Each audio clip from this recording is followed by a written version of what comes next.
Ayan, good morning. Tayo po ay maglilinis po ulit. Gamit natin pressure washer.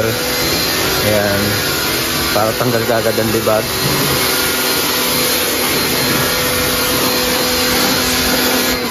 Dito po yung kumikis-kis lagi pagka tumatakbo. Maririnig nyo. Kaya lagyan nyo po ito ng Joy dito. Tapos banlawan nyo yan.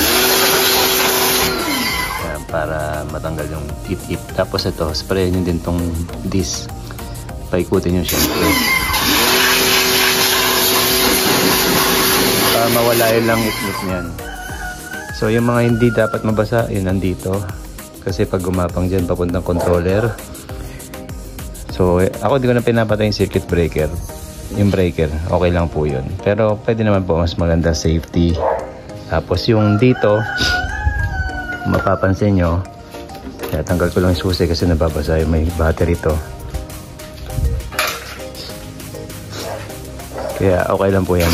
Ibabaw.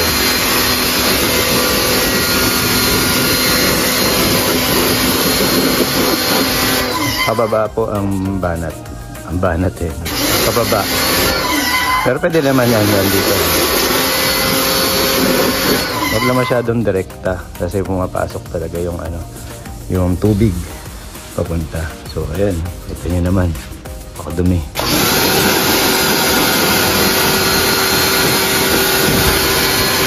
Tanggalin natin yung libag na yan. So papakita ko rin sa inyo yung ginagamit natin ano, pressure washer sa wala pang 2,000 to alam ko eh, o 2,000 22 alam ko.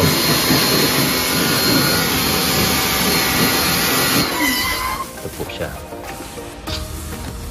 Ayan, mamaya siya din dininisin ko. So ito yung gamit nito. Pakita ko sa inyo. Wait lang, syempre isang kamay lang. So ito, nakabit ko na. So, shake lang natin. Ilagyan natin ng ano to, ng liquid soap. Tapos nalagyan natin konting tubig. So, para tayo magkaroon ng parang foam. Ayan siya.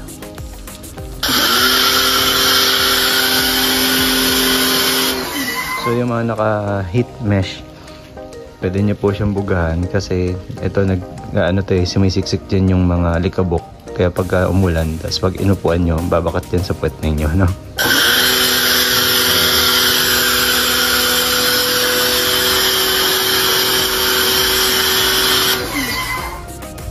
Spray natin ng ano yan, WD-40. Kaya matatanggal ulit ng konti yon. Kaya mag-spray tayo ulit. Mag-spray tayo ulit ng WD-40. Ayan. Tanggalin natin yung dito kasi para makita natin kung may tagas. Yan. So far wala naman. So far ito lang yung aking crack. Sa tagal ko pong ginagamit, ito yung crack mo sa akin. So kanya-kanya po tayong crack. So yan, turo ko na rin po yung ano kasi hindi po nila makita kagad. Ayan. Gusto nyo po i-adjust to. Ayan po yung butas. Meron tornilyo po dyan. Pag sinilip nyo po yan, meron dyan. Pagka pakanan or clockwise, yan po ay bababa. Pag pakaliwa, yung pataas naman po yung tungo niya. Baligtad po yan ha. Pag bumababa, ibig sabihin tumataas yung ilaw. Pag tumataas, pababa yung bounce niya. Kasi yung reflector yung tinatamaan niya doon. So, ayan po. So yun lang po muna guys para po sa mabilisan dahil hindi pa ako matatapos nito. Kaya ayusin ko po to. Mamaya finished product natin to, okay? Thank you. Siyempre, huwag natin kalimutan, linisin din to. Dumi. Check, hindi natin nagagamit. So 2 down. So na lang, linisin natin.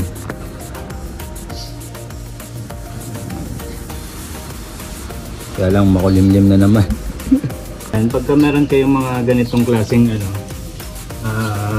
lona o yung cover, no, plastic cover na ayaw ng ano, wala ka na makita pag nasa loob ka. Subukan niyo tong i-blower. Kita nyo yung pagkaputi niya. Ayan, kita nyo. Yan, nakakita na ulit yan. Kanina puting-puti. So pag binower natin ng medyo mainit lang, huwag masyadong malapit kasi nasusunog yan. So tingnan nyo to sa taas.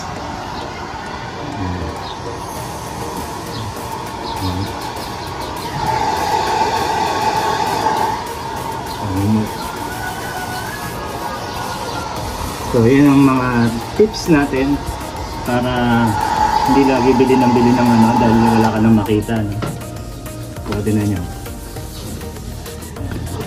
So see-through na ulit siya kung makikita nyo. So hanap tayo ulit ng isa pang maputing-maputi, no? So ayan, so makikita nyo na puting-puti, di ba? So pagka nasa loob ka nyan, wala ka na makita. So iyan natin siya. Pag nakikita ninyo, puting-puti na yung lona na to. So pagka nasa loob ka, pag hirapan ka makakita. So ngayon, gagamit lang tayo ng blower na mainit, no? Babawasan yan.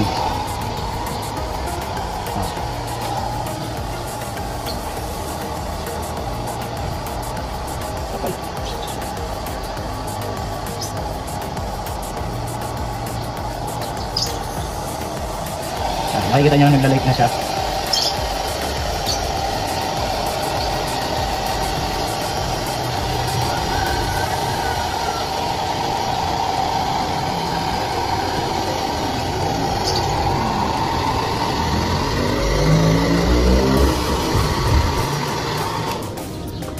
Tingnan natin.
So palike ng palike.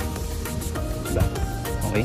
So yun lang, medyo kailangan natin din ng lagyan ng konting wipe up para mabilis. Okay. So ayan, kanina puting-puti po yan, so wala kang makita kahit di pa umulan. So pag umulan, lalo kang wala makikita. So ito, makapal po siya kanina. Ayan, nag-light na po siya. Talagang ano na siya eh. Pero kung ulit-ulitin natin yung proseso, baka umano pa yan, malilinis pa yan. So, ayan lang muna po. Para sa mga naka-ERVS, shoutout po sa inyo, no? Maraming salamat po. At titignan ko po kung ano pa po kaya kong ibigay na tips sa inyo. May share sa inyo para makatipid po tayo, no? Thank you. So, ayan guys, tapos na tayo maglinis. At ayan, tuyong-tuyo na po siya. Ano lang, air dry lang po yan. Ito, irarabingin ko kasi ayaw matanggal na nung ano. Pagka ganyan po, rubbing compound lang po yan.